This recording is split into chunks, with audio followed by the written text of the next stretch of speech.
Hello friends, welcome to my YouTube channel. आज के इस वीडियो में हम नेट के पाठ्यक्रम में संकलित इकाई 4 वैचारिक पृष्ठभूमि के अंतर्गत फोर्ट विलियम कॉलेज के विषय में जानेंगे एवं परीक्षा उपयोगी महत्वपूर्ण बिंदुओं पर चर्चा करेंगे।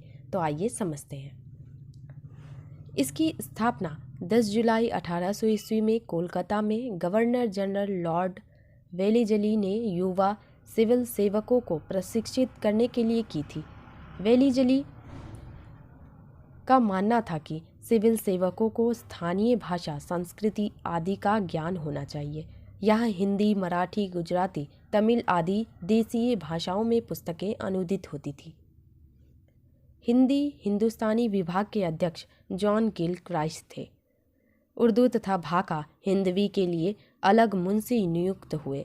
भाका मुंशियों के रूप में लल्लू लाल व सदल मिश्र की नियुक्ति हुई। लल्लू लाल की प्रेम सागर व सदल मिश्र की नासिकेतोपाख्यान इस क्रम में प्रसिद्ध हुई। हिंदी को अन्य भाषाओं से भिन्न कर उसे स्थापित करने में प्रेम सागर का बहुत योगदान है। यह खड़ी बोली में लिखी गई। इसमें भागवत के 10वें स्कंद की कथा है। हालांकि भाषा ब्रज रंजित हो गई है। नासिकेतोपाख्यान की भाषा व्यवहार उपयोगी है तथा जहाँ तक हो सका खड़ी बोली का व्यवहार किया गया, परंतु ब्रज व पूर्वी भाषा के शब्द मिलते रहते हैं। व्यवहारिक प्रयोजनों के लिए गद्य का सजग रूप कॉलेज से शुरू माना जा सकता है। क्रांतिकारी भूमिका ना भी हो, परंतु हिंदी भाषा व खड़ी बोली को आगे बढ़ाने के लिए फोर्ट विलियम कॉलेज की सांस्थानिक भूमिका को भुलाया नहीं जा सकता। हिंदी में अनुवाद व नई पुस्तकों के लेखन ने सुनियोजित हिंदी भाषा की नींव रखी। आगे देखते हैं। आधुनिक हिंदी साहित्य के प्रथम चरण को भारतेंदु युग के नाम से जाना जाता है।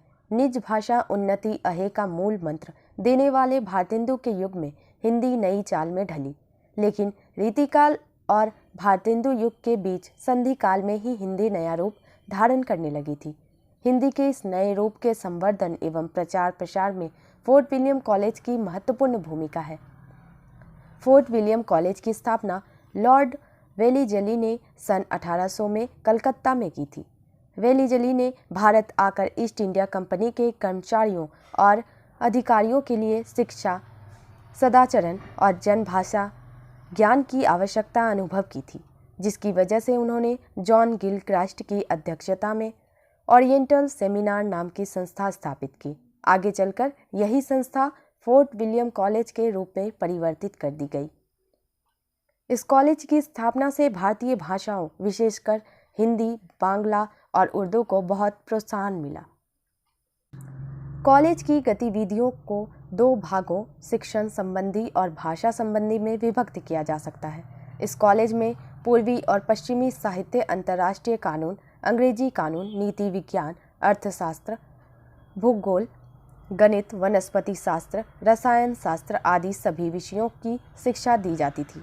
साथ ही कॉलेज में अरबी, फारसी, संस्कृत, हिंदुस्तानी, बांग्ला, तेलुगु, मराठी, तमिल, कन्नड़, मलयालम आदि भारतीय भाषाओं को पढ़ाने की भी व्यवस्था की गई थी। कॉलेज ने अलग अलग भाषाओं 2 अलग अलग प्रोफेसर नियुक्त थे। डॉक्टर जॉन गिलक्राइस्ट को हिंदुस्तानी विभाग का प्रोफेसर नियुक्त किया गया, जो 1840 ईस्वी तक कॉलेज में कार्य करते रहे। कंपनी की भाषा नीति के अनुरूप कॉलेज में जिस भाषा को प्रोत्साहन दिया गया वह भी हिंदुस्तानी, जिसका मूल ढांचा हिंदी का था, परंतु शब्दावली में अरबी, फारसी का बाहुल्य था। सच तो यह है कि गिलक्राइस्ट ने हिंदुस्तानी के नाम पर उर्दू को ही प्रोत्साहित किया था। हिंदुस्तानी की 3 शैलियाँ थीं। पहला दरबारी या फारसी शैली, दूसरा हिंदुस्तानी शैली, तीसरा हिंदी शैली। वे फारसी शैली को दुरूह तथा हिंदवी शैली को गंवारू अर्थात वल्गर मानते थे। इनमें गिलक्राइस्ट हिंदुस्तानी शैली को ही प्राथमिकता देते थे। उन्होंने हिंदुस्तानी ग्रामर आदि पाठ्य पुस्तकें हिंदुस्तानी के संबंध में लिखी, जिनकी पारिभाषिक शब्दावली तथा उद्धरण आदि उर्दू के थे।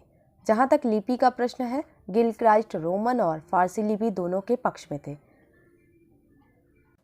परंतु वे नागरी लिपि का बहिष्कार भी नहीं कर पाए। फिर भी अंग्रेजी माध्यम से हिंदी का मार्ग प्रशस्त करने में गिलक्राइस्ट का योगदान स्वीकार किया जा सकता है। गिलक्राइस्ट के बाद captain James Mouat, captain William Taylor, major William Price की प्रोफेसर के रूप में समय समय पर नियुक्ति हुई। इन प्रोफेसरों ने महत्वपूर्ण कार्य किए। टेलर, प्राइस आदि ने हिंदी अंग्रेजी शब्दकोशों का निर्माण किया। प्राइस की एक देन को लक्ष्मी सागर वार्ष्णेय ने स्वीकार किया है कि कॉले के पत्रों में हिंदुस्तानी के स्थान पर आधुनिक अर्थ में हिंदी नाम को स्थापित और प्रचारित करने का श्रेय इन्हीं को है।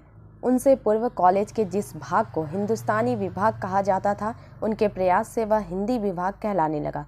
प्राइस हिंदी और हिंदुस्तानी में लिपि और शब्दों का मुख्य अंतर मानते थे। प्राइस की भाषा संबंधी नीति से कॉलेज के संचालकों को अपनी भाषा नीति में परिवर्तन करना पड़ा।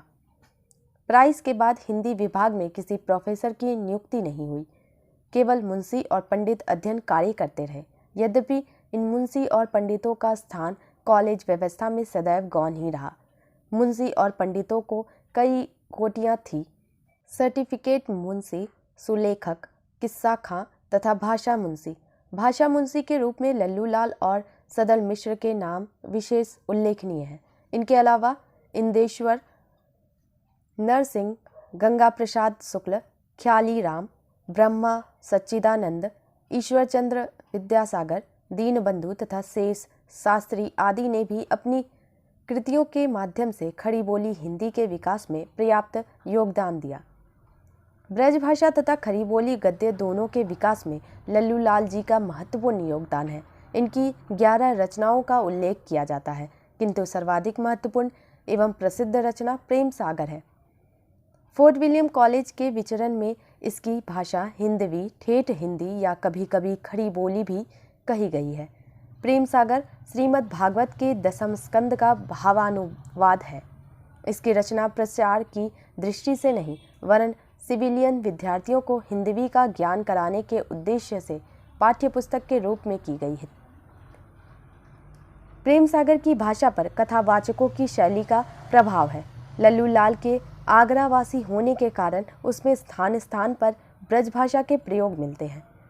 एक ही शब्द के अनेक रूप यथा पृथ्वी, पृथ्वी भी मिलते हैं।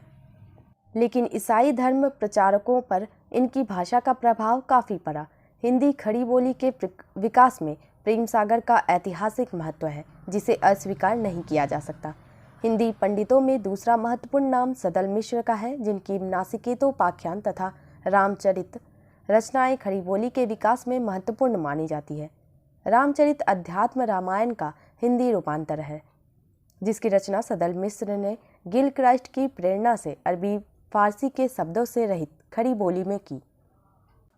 आधुनिक गद्य का जो रूप इन्होंने सृजित किया, आगे चलकर उसका विकास हुआ। कुछ आलोचकों ने इनके गद्य की प्रशंसा की है, लेकिन इनका गद्य परिमार्जित नहीं है। शब्द संगठन, वाक्य विन्यास दोनों में ही ब्रजभाषा, पूर्वी बोली और बांग्ला का प्रभाव है, लेकिन इनके गद्य में हिंदी के मानक गद्य का पूरा आभास मिल जाता है। इसलिए हिंदी गद्य के विकास में इनका ऐतिहासिक महत्व है। फोर्ट विलियम कॉलेज ने पाठ्य पुस्तकों का अभाव देखकर प्रकाशन की एक योजना भी चलाई, जिसके अंतर्गत सिंहासन 32, बैताल 25, शकुंतला नाटक और माघवानल का उल्लेख मिलता है। फोर्ट विलियम कॉलेज का महत्व पुस्तकों के प्रकाशन तथा टाइप संबंधी सुधारों के लिए भी है। सन 1800 में कॉलेज की स्थापना के साथ ही एक पुस्तकालय भी स्थापित किया गया, जो स्वेच्छापूर्वक दिए गए दान से शुरू किया गया था, जिसमें संग्रहित पुस्तकें इतिहास, कानून, पुरातत्व, व्याकरण, शब्दकोश आदि विभिन्न विषयों से संबंधित थी। इसमें प्रकाशित तथा हस्तलिखित पुस्तकों की संख्या 11,000 से भी अधिक थी। फोर्ट विलियम कॉलेज की स्थापना से भारतीय जनमानस में स्वदेशी भाषाओं के प्रति जागरूकता तथा अनुराग उत्पन्न हुआ। यद्यपि अंग्रेजों का इसकी स्थापना के पीछे उद्देश्य कुछ और ही था, लेकिन जनमानस को इसका लाभ मिला। पाठ्य पुस्तकों के निर्माण के द्वारा हिंदी का विकास तथा प्रचार प्रसार जन जन तक होने लगा। 24 फरवरी 1854 ईस्वी में सरकारी आज्ञा पत्र के अनुसार कॉलेज तोड़ दिया गया।